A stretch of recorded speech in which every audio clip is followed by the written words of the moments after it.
bonjour Paul Véronique. Bonjour Monsieur Labrie, comment vas-tu aujourd'hui? Ça va, merci. Et toi? Je vais bien, merci. Alors, par quoi est-ce que tu commences ta journée? J'ai commencé la journée par un café d'abord et puis j'ai donné à manger à ma chatte Molly, comme tous les matins. Alors, dis-moi, quel est ton rôle à l'UOF? Je suis le recteur de l'Université de l'Ontario français. Comment le décrirais-tu en une phrase? Le recteur, c'est la personne qui donne un peu la vision, qui est en charge des opérations, qui établit les priorités, qui travaille avec les équipes pour que toutes les choses fonctionnent bien. À quoi ressemble une journée typique pour toi? Une journée typique pour moi, c'est vraiment des réunions, des documents à lire, à commenter ou à écrire, des courriels, tas de courriels et puis des gens à rencontrer. Quelle est la partie du poste qui représente le plus grand défi? Le plus grand défi, je pense, dans ce poste, c'est la diversité des dossiers sur lesquels on travaille. Il faut être assez rapide et aussi changer de sujet rapidement d'un dossier à l'autre. Bonjour! Et quelle est la partie la plus gratifiante? La partie la plus gratifiante dans mon rôle, c'est de voir les étudiants qui apprennent, qui se développent, qui s'émancipent, qui développent l'esprit critique, qui développent leurs compétences et qui contribuent à la société. Qu'est-ce qui te surprend encore le plus dans ce métier? Pour moi-même, comme recteur, c'est que on ne cesse jamais d'apprendre. J'apprends tous les jours. Alors, depuis ma tendre enfance jusqu'à mon âge avancé, je suis en mode d'apprentissage. Qu'est-ce que c'est? C'est une belle fresque? C'est une belle fresque qui a été faite par l'artiste Luc Mitchell, francophone, autochtone, qui a travaillé avec les étudiantes et les étudiants de l'université et des élèves secondaires aussi de la région de Toronto pour faire cette très jolie fresque qui parle d'amour, qui parle de francophonie. Quelle est ta priorité numéro 1 pour l'université? Priorité numéro 1, c'est vraiment d'établir l'université comme une université avant-gardiste qui fait la promotion de l'innovation, qui développe le sens critique, qui prépare les prochaines générations à comprendre les problèmes de société et à trouver des solutions proactivement, de façon proactive et qui servent la société en entier. Selon toi, quel est le plus grand défi des universités aujourd'hui? Les universités ont plusieurs défis. Un des défis que les universités canadiennes ont présentement, c'est vraiment les questions de financement, des questions budgétaires.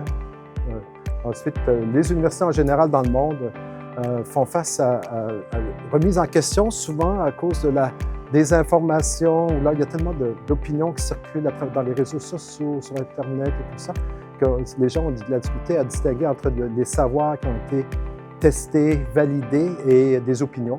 Alors, je pense qu'on doit vraiment faire la démonstration qu'on a un rôle très spécifique à jouer dans la société, qui est utile pour toute la société, en dehors des opinions que les gens peuvent avoir. Et comment est-ce que tu prends des décisions importantes? Quand je dois prendre des décisions importantes, d'abord, je commence par réfléchir. Deuxièmement, par documenter la question. Ensuite, consulter les gens, puis chercher à parvenir à un consensus. C'est ma façon de concevoir mon rôle décisionnel. Quelle qualité faut-il absolument avoir pour être recteur? Pour être recteur, je pense qu'il faut aimer les gens. On passe nos journées avec les gens, que ce soit les étudiants, le corps professoral, le personnel administratif, la communauté. C'est beaucoup d'interactions sur une base constante, quotidienne. Et puis, je pense qu'on aime les gens comme j'aime les gens. On est heureux dans le rôle de recteur. Bonjour, salut, ça va? Bonjour, salut.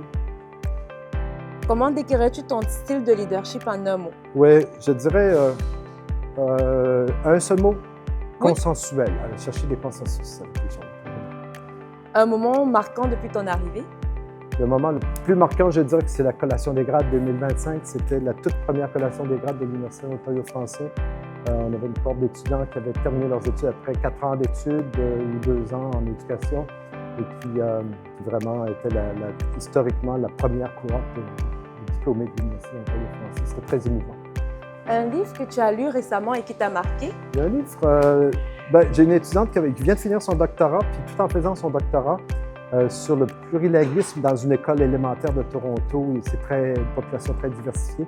Elle a aussi écrit un roman pour enfants qui parlait de cette diversité, et ça, c'était vraiment intéressant. Bonjour, Jimena, ça va? Oui. Lecture à proposer? OK, là, c'est un ouvrage que j'ai fait il y a quelques années sur l'enjeu de la langue en ontario français lorsque j'étais jeune professeur à l'Université de Toronto. Merci. Ouais. Quand même une petite question, est-ce que tu étais un bon élève?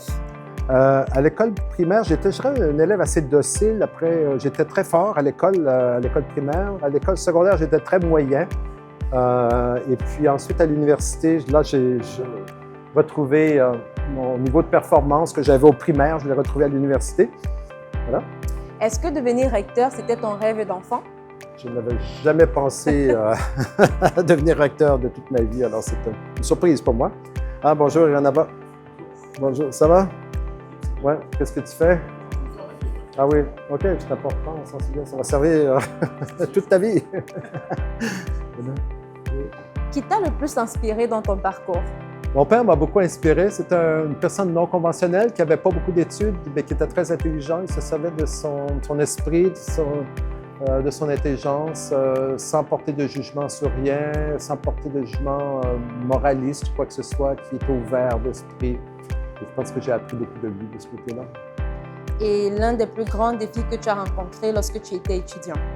Le plus grand défi que j'ai rencontré comme étudiant, j'ai vraiment, je pense que c'était de persévérer parce que être étudiant, ça veut dire aussi renoncer à autre chose.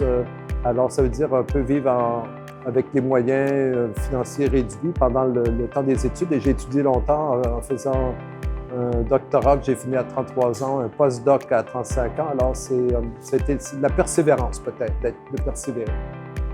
Est-ce qu'il y a un moment dont tu es particulièrement fier? Oui, alors, les moments où je suis vraiment fier, c'est quand je vois les étudiants qui font leur place dans la vie, dans la société, dans le domaine de leurs études, dans leur domaine aussi. Selon toi, quel est le rôle que l'université doit jouer dans la société? L'université est vraiment un acteur important de la société pour comprendre, analyser, proposer des solutions créatives et innovantes. Alors, je pense que l'université, c'est un moteur, mais un moteur pas qui fonctionne nécessairement avec la vitesse, mais qui fonctionne avec la réflexion, qui prend le temps de comprendre les choses avant d'agir. C'est un rôle important de changement. Hey, bonjour! Salut, ça va? Oui, merci, ça va, toi? Bon. Lorsque tu étais étudiant, est-ce que tu étais impliqué dans la vie étudiante? Oui, je me suis impliqué, surtout au niveau du doctorat. Quand j'étais étudiant au doctorat, j'étais dans un département et puis j'avais contribué à créer une association étudiante pour le département où on faisait un peu d'activisme politique. Ensuite, on créait un milieu de vie étudiante avec le sport, avec des conférences scientifiques. Et l'association que j'ai créée à cette époque-là, il y a quelques décennies, elle existe encore aujourd'hui. Alors ça, c'est aussi très, très gratifiant de voir ça. Quel conseil donnerais-tu à un nouvel étudiant? À tout nouvel étudiant, profitez bien des quelques années que vous allez pouvoir passer avec nous ici à l'Université de l'Ontario français. C'est un baccalauréat de 4 ans, par exemple, c'est suffisamment long. Ça peut paraître long, mais en même temps, quand on y pense, c'est 4 années où on peut consacrer à la réflexion, à développer le sens critique, à se développer un réseau. Et c'est un moment vraiment privilégié qu'on n'aura peut-être pas à nouveau dans sa vie. Il faut en profiter. Profitez-en bien de toutes les ressources qu'on a à vous offrir. Pour toi, est-ce que l'université doit s'engager de façon communautaire? On a un rôle important à jouer dans la communauté. Une des missions de l'Université de l'Ontario français, c'est le développement social, économique et culturel des communautés et de la société. Et donc, une des raisons d'être, c'est le développement des communautés. On est vraiment ensemble. C'est bonjour, ça va? Oui. Tu es plus café ou thé? Café. Du matin ou du soir? J'étais plutôt soir, maintenant je suis plus matin. Bureau ou terrain? Terrain. Préfères-tu les livres papier ou les livres numériques? Les livres papier. Discours préparé ou alors improvisé? Improvisé. Réunion ou alors visite sur le campus? Visite sur le campus. Tu es plus email ou appel? Email. Entre tradition et innovation? Innovation. Ville ou nature? Nature. Conférence ou concert? Concert. Quel est ton endroit préféré sur le campus? Mon endroit préféré, c'est l'Agora, où on s'en va présentement. Et ton endroit préféré à Toronto? Je dirais que c'est le parc Bercy. qui n'est pas très loin ici du campus, qui est un joli parc avec une fontaine avec des chiens extraordinaires. Ah, et quelle est ta pause préférée pendant la journée? La sieste. Un plat préféré peut-être? J'aime beaucoup la cuisine sud-asiatique. J'aime beaucoup les épices. Et quelle est la musique que tu écoutes le plus souvent? J'aime beaucoup le jazz. Un film que tu adores? Il y a tellement de films que j'adore que je vais devoir y réfléchir encore un peu avant de répondre. Tu es plus roman ou biographie? Roman. Bien que j'aime bien les biographies aussi. Bonjour. Salut, ça va? Oui. Un talent caché peut-être? Ben, j'aime assez cuisiner. Si tu n'étais pas recteur, tu serais quoi? Je serais probablement professeur. Quelle est ta plus grande source de motivation? Ma source de motivation, ben, c'est vraiment de voir les étudiants vraiment faire du progrès, avancer dans leurs études, réussir, se développer intellectuellement, se développer dans un domaine. Alors, c'est vraiment ça qui me motive, je pense. Une phrase que tu te répètes souvent? Ah.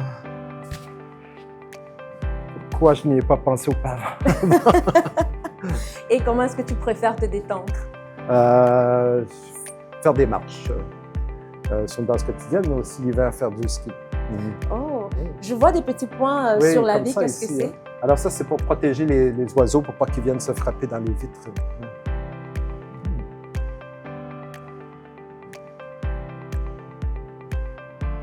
Un projet dont tu es particulièrement fier? Ben, l'Université de l'Ontario français, c'est un projet sur lequel j'ai travaillé depuis plusieurs années, avant même l'existence de l'université. Alors, c'est vraiment la chose, partir d'un projet, d'une idée, puis avoir la chose, la réalité ensuite. C'est un beau projet. Et quelle est ta vision de la réussite étudiante? La réussite étudiante, c'est vraiment... les étudiants sont ici pour apprendre, mais apprendre, ça veut dire aussi différentes choses. Alors, apprendre à trouver sa place dans la société, dans le domaine qui nous intéresse, développer le sens critique, développer des connaissances, se créer un réseau. Alors, je pense que c'est tout ça, la réussite étudiante. Pour toi, comment est-ce qu'on prépare les jeunes au monde de demain? Alors, je pense que la meilleure façon, c'est de leur fournir des outils qui sont théoriques, que l'on connaît à travers les études existantes, mais aussi à travers la pratique, et puis avoir un esprit critique envers les choses et avoir un esprit analytique, analyser les choses, mais aussi imaginer, être innovant, imaginer des solutions à toute question qui peut se poser, tout problème qui peut se poser dans la société actuelle et dans celle de demain aussi. Quel avenir pour l'enseignement en personne? Ben, il y a un avenir pour l'enseignement en personne. Chez nous, ici, à l'Université de l'Ontario français, on fait l'enseignement qu'on appelle comodal, en personne ou hybride ou encore à distance. Mais je pense qu'en personne est toujours très important parce que ça permet d'établir des rapports humains plus étroits. Alors, la combinaison de tous les trois, je pense. Quelle est la place de la recherche ici à l'université?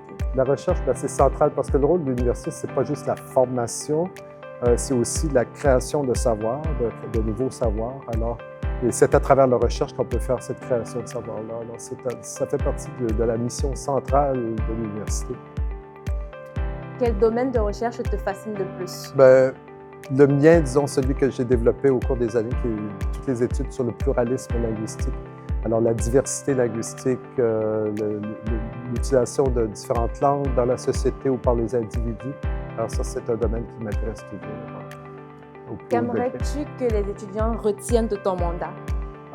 Ben, j'aimerais que les étudiants retiennent du mandat à l'UOF comme ayant permis de vraiment d'établir l'UOF comme étant une institution innovante, respectée et en croissance. Selon toi, à quoi ressemblera l'université dans 10 ans? Ben justement, en parlant de croissance, je pense que l'Université de l'Ontario français va croître encore beaucoup sur les 10 prochaines années. En termes d'offres de programmes, on a dû commencer avec quelques programmes seulement. On est en train d'en ajouter. On va continuer d'en ajouter tous les ans. Alors, dans 10 ans, il y aura beaucoup plus de programmes d'offerts. Il y aura beaucoup plus d'étudiants ici. Le campus sera trop petit. Probablement, on va devoir prendre l'expansion. Alors, quelle est la suite de la journée pour toi? Alors, ce qui est prévu, c'est que je rentre à la maison pour faire mes bagages parce que j'ai un événement à Montréal demain pour l'Université d'Ontario français. Puis ensuite, je me rends à Ottawa. Eh bien, merci beaucoup, M. Normand Labrie. Merci beaucoup. C'est moi qui te remercie, Paul-Véronique. Et bonne journée. Merci beaucoup. Alors, je te dis au revoir. Au revoir. Au revoir.